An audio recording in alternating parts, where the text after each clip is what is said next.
여러분들, 베드로의 고백은 마태복음, 마가복음, 누가복음에 등장합니다. 마태복음은 우리 아까 암송한 것처럼 주는 그리스도시요 살아계신 하나님의 아들이시니이다. 마가복음에서는 주는 그리스도시니이다. 누가복음에서는 하나님의 그리스도시니이다 라는 고백을 해요. 왜 조금씩 다를까? 여러분 놀라지 마십시오. 복음서는 예수님의 똑같은 모습을 증언하는 복음서 기록이 아니라 각기 다른 믿음의 공동체에서 마가 공동체, 마태 공동체, 누가 공동체, 요한 공동체에서 예수님이 어떤 분인가를 증언하기 위해 쓰였던 기록입니다. 특별히 마태, 마가, 누가는 함께 보는 관점, 그래서 공간 복음서라고 불립니다. 그럼에도 불구하고 그 공간 복음서에서도 조금씩 차이가 나타납니다. 오늘 이 베드로의 고백도 마찬가지입니다. 자, 세 개의 복음서에 등장하는 베드로의 고백, 그럼 전혀 다른가? 그렇지 않습니다, 여러분. 세 개의 고백에 동일하게 등장하는 공통점, 단어가 있습니다. 그것이 무엇입니까? 자신이 없으시군요.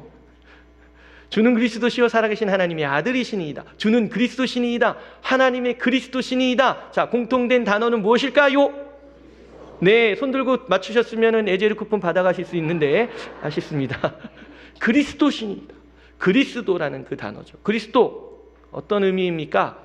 기름 부음 받은 자라는 뜻입니다. 우리 구약시대에 특별히 하나님의 사람, 하나님께서 인치시는 사람, 왕, 제사장, 선지자, 예언자들에게 그의 머리에 기름을 부어서 하나님의 사람이라는 것을 나타냈습니다.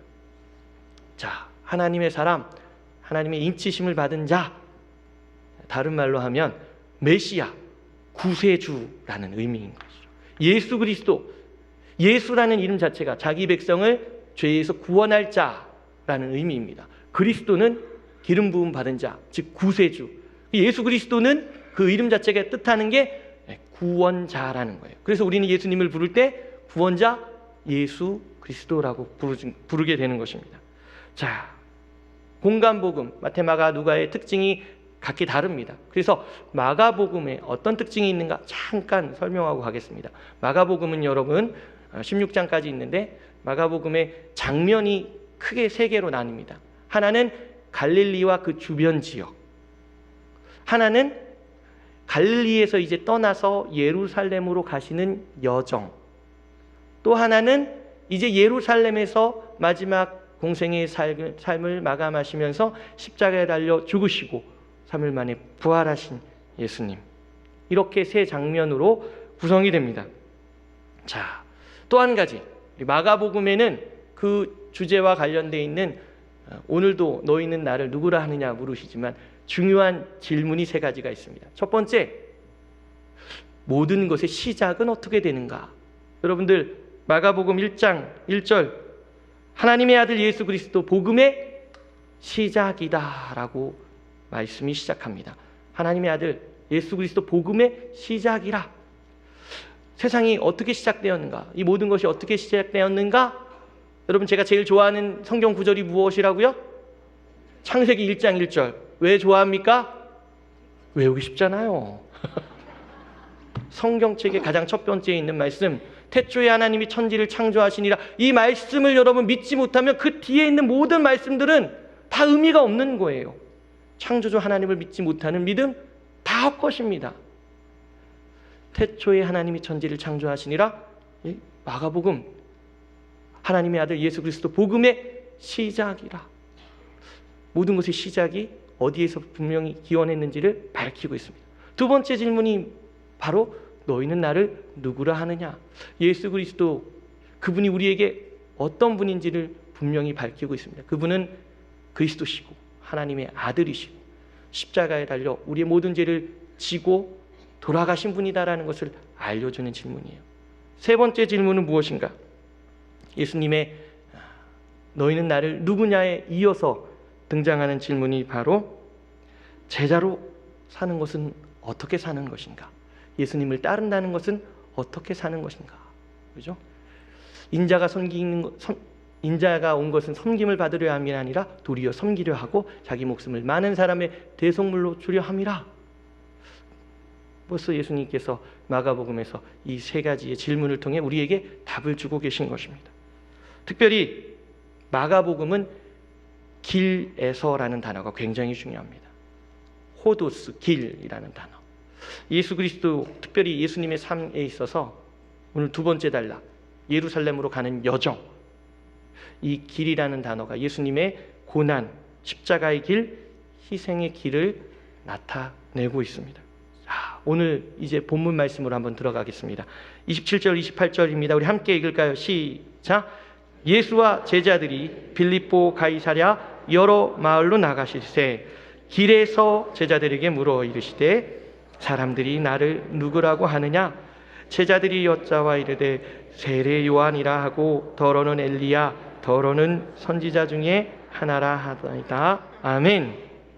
자, 이제 예수님께서 갈릴리와 그 주변 지역에서 많은 기적과 이사, 그 다음에 복음을 전하셨어요. 능력을 행하셨습니다. 그것을 제자들만 본 것이 아니라 예수님을 따르는 무리, 사람들도 함께 경험했죠. 자, 그리고 이제 예수님께서 가이사랴 빌립보 가이사랴라고 하는 동네로 가십니다. 자, 이 동네 이름 헤롯 왕 빌립과 관련이 있습니다. 자신의 이름을 따서 도시를 지었는데 그 이름에 로마의 황제인 가이사 이름을 같이 붙여서 가이사랴 빌립보라는 도시를 세우게 됩니다. 자, 우리 지도를 한번 보여주시죠. 네, 가이사랴 빌립보 어딘지 보이십니까? 눈을 크게 뜨고 봐야 됩니다. 저기 보면 우리 갈릴리 호수 위쪽 북쪽에 가이사랴 빌립보가 있습니다. 그 위에 우리가 헐몬산이라고 부르는 헤르몬산이 있습니다. 자, 이스라엘 땅의 가장 북쪽에 위치한 가이사랴 빌립보. 자, 이곳은 가나안 시대 때부터 우상을 숭배했던 지역입니다. 특별히 어떤 우상?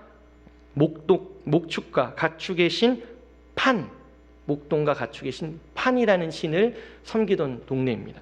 그러니까 예수님께서 제자들에게 사람들이 나를 누구나 하느냐 심심해서 물어본 것이 아닙니다. 예수님이 의도가 있었던 거예요. 어떤 의도? 자, 이방 우상을 숭배하는, 판신을 숭배하는 그 동네, 그 길에서 사람들이 나를 누구라고 하느냐라고 물어보시는 거죠.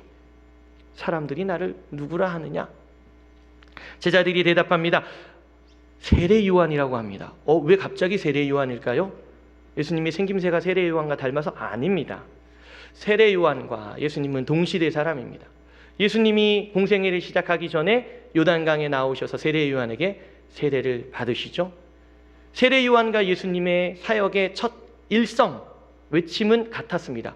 회개하라, 천국이 가까이 왔느니라. 세례 요한도 그렇게 외쳤고 예수님도 그렇게 외쳤습니다. 그러니까 두 사람이 비슷해 보이는 거예요. 하는 사역도 비슷합니다. 둘 다 제자들이 있어요. 또 엘리야라고도 합니다. 왜 엘리야라고 그럴까? 여러분들 말씀을 보면 구약의 가장 마지막 우리 말라기 선지자의 말씀 있죠. 말라기 4장 5절에 보면 보라, 여호와의 크고 두려운 날에 이르기 전에 내가 선지자 엘리야를 너희에게 보내겠다라는 예언의 말씀이 있습니다. 그러니까 하나님의 능력을 행하는 사람이니 저 사람이 엘리야겠구나, 약속하신 그 엘리야구나라고 하는 거예요.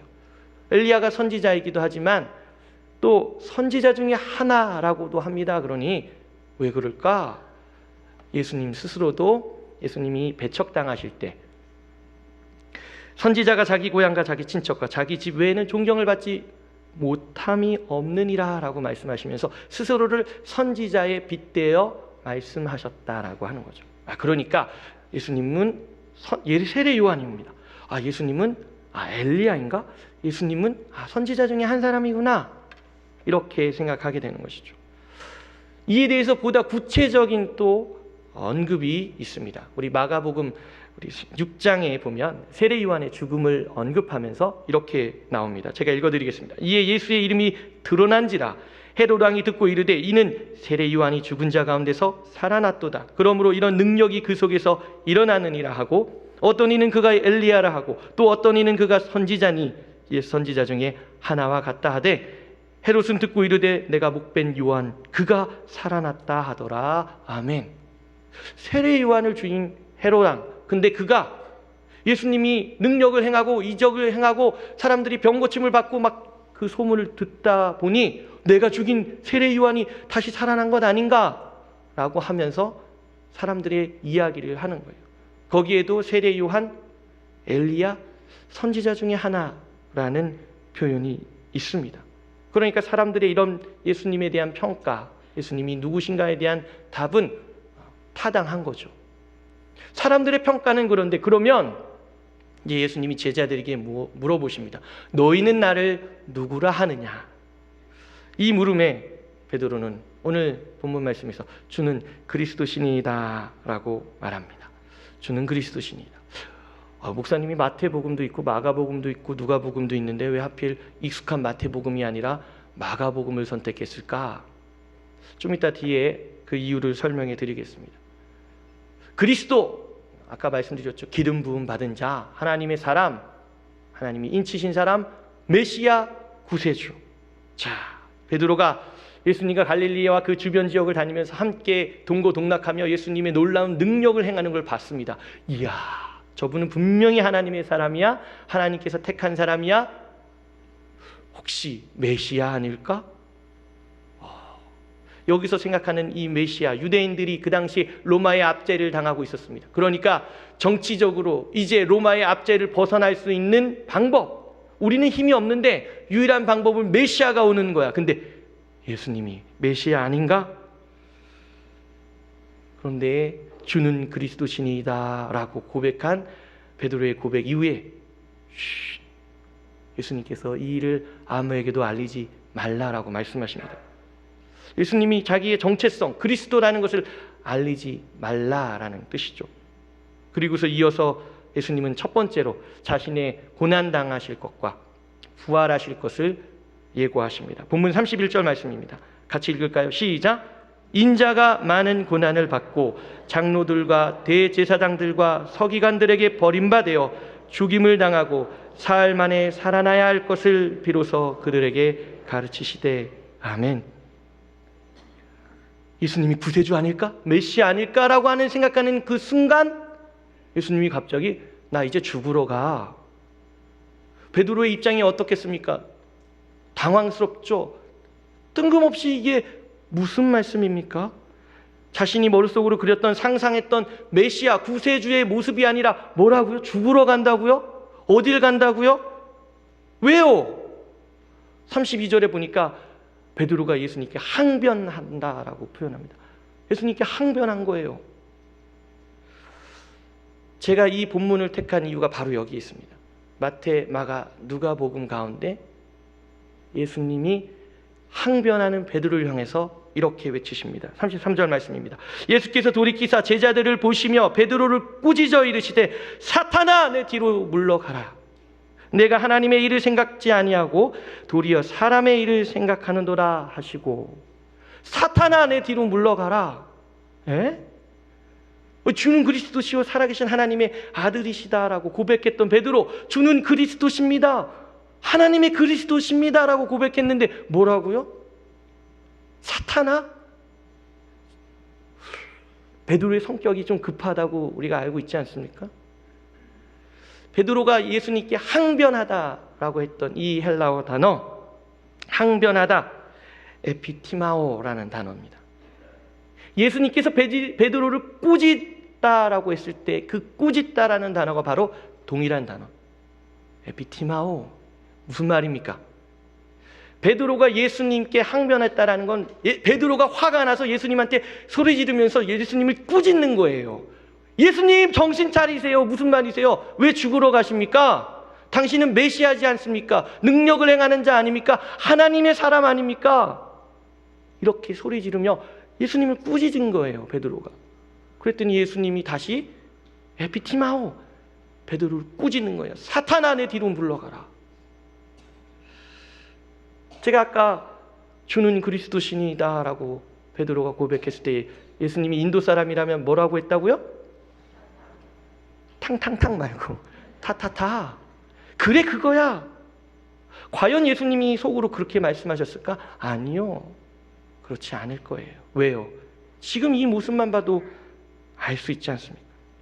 베드로를 꾸짖으신 예수님, 이제 무리와 제자들을 불러서 참된 그리스도의 길이 무엇인지, 그 영광이 무엇인지를 말씀하십니다. 본문 34절에서 35절 말씀입니다. 제가 읽어드리겠습니다. 무리와 제자들을 불러 이르시되 누구든지 나를 따라오려거든 자기를 부인하고 자기 십자가를 지고 나를 따를 것이니라. 누구든지 자기 목숨을 구원하고자 하면 잃을 것이요 누구든지 나와 복음을 위하여 자기 목숨을 잃으면 구원하리라. 아멘. 예수님께서 말씀하시는 그리스도, 메시아, 구세주는 유대인들이 당시에 생각하던 그런 정치적인 왕으로 오는 메시아, 그리스도가 아니었습니다. 사람들 잘못 생각하고 있는 거예요. 제자들 역시 마찬가지입니다. 베드로 역시 마찬가지였어요. 잘못 생각하고 있었어요.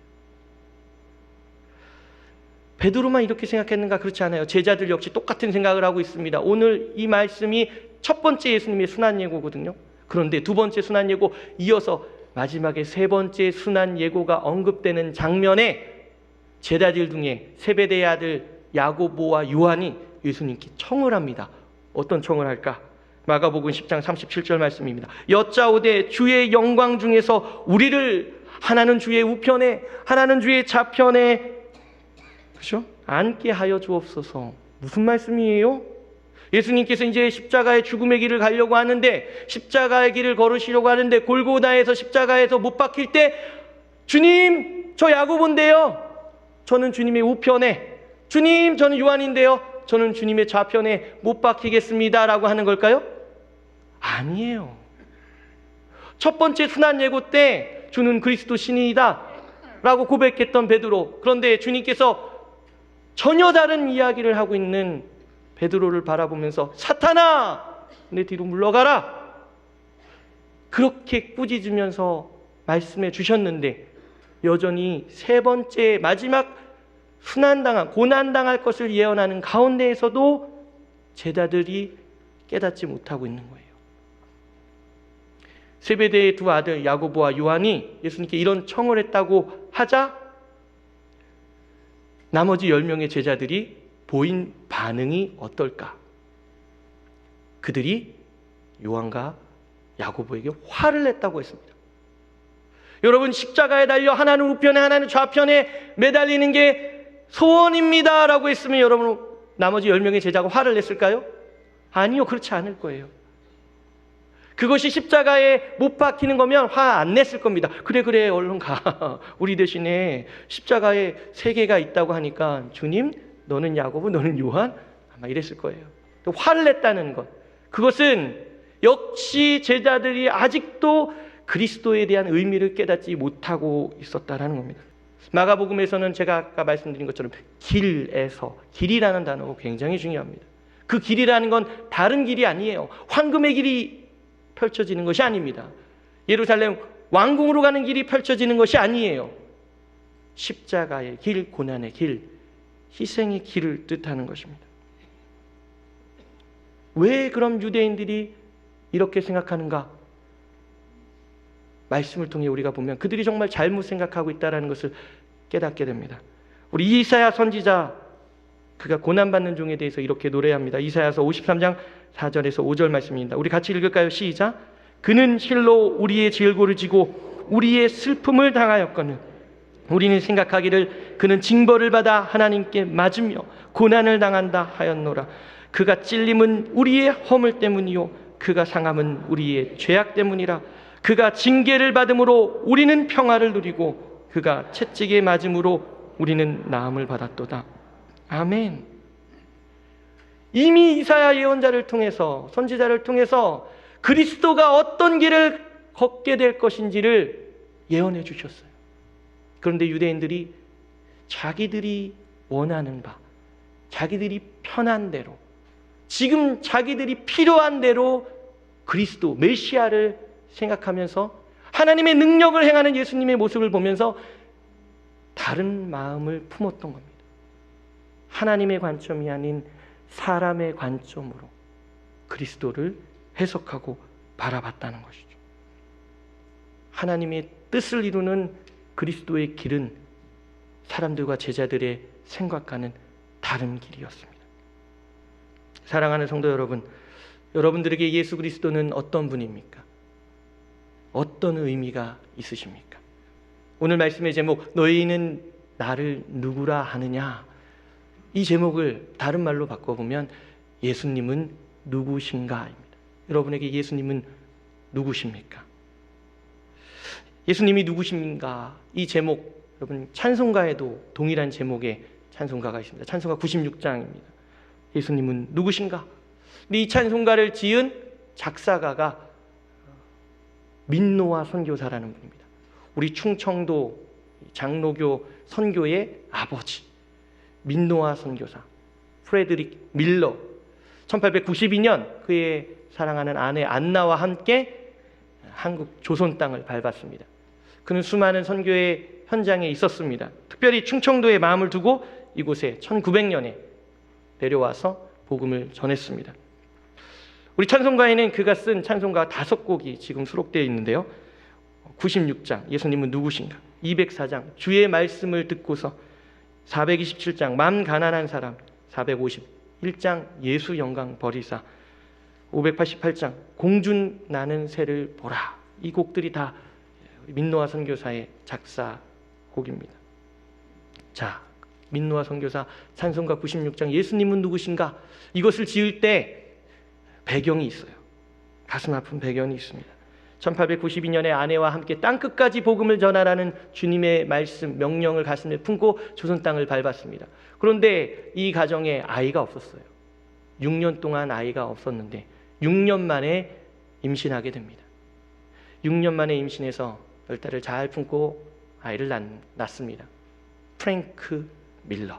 근데 이 첫째 아들 10개월 만에 풍토병과 병균으로 인해서 세상을 떠납니다. 선교사 부부가 양화진에 이 아들을 묻고 내려올 때 얼마나 그 마음이 슬펐을까. 첫째 아이를 잃은 지 아픔이 이제 가실 때쯤 됐을 때 또 은혜를 주셔서 둘째 아이를 임신합니다. 그리고 아이를 낳습니다. 프랭크 밀러.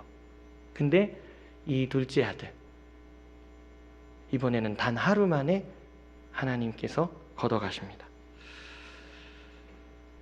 둘째 아이를 잃고 아픔을 당한 지 1년 만에 그의 아내 안나 선교사도 주님 품으로 가게 됩니다. 조선 땅에서 두 아들과 아내를 잃어버린 이 모든 상황을 지켜본 조선인들이 민노아 선교사에게 묻습니다. 도대체 당신이 전하는 예수가 누구기에 당신을 이렇게 힘들게 합니까? 어찌 보면 조롱 반, 위로 반 전하는 그 물음에 민노아 선교사님께서 답을 대신하면서 지은 게 바로 찬송가 96장입니다. 가사를 띄워주시죠. 예수님은 누구신가? 우는 자의 위로, 없는 자의 풍성, 천한 자의 높음, 잡힌 자의 노임, 그리고 우리 기쁨. 예수님은 누구신가?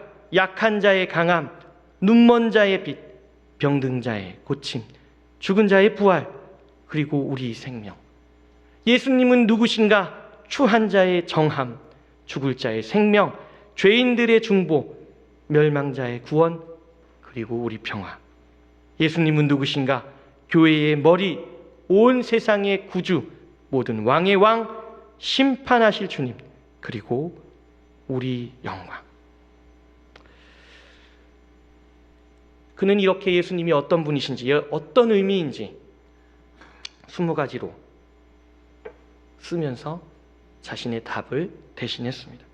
자신의 슬픈 감정이나 어려움을 참아보거나 해명하기보다 예수님이 어떤 분이신지 있는 그대로, 그가 느끼는 대로, 그가 지금 왜 이 조선 땅에 와서 복음을 전하며 두 아들과 아내를 잃어버리는지, 그것까지도 하나님의 손에 맡기는지 그는 이렇게 답을 하고 있는 것입니다. 민노아 선교사님의 유해는 우리 청주, 우리 일신 여중교, 일신학원 경내에 있습니다.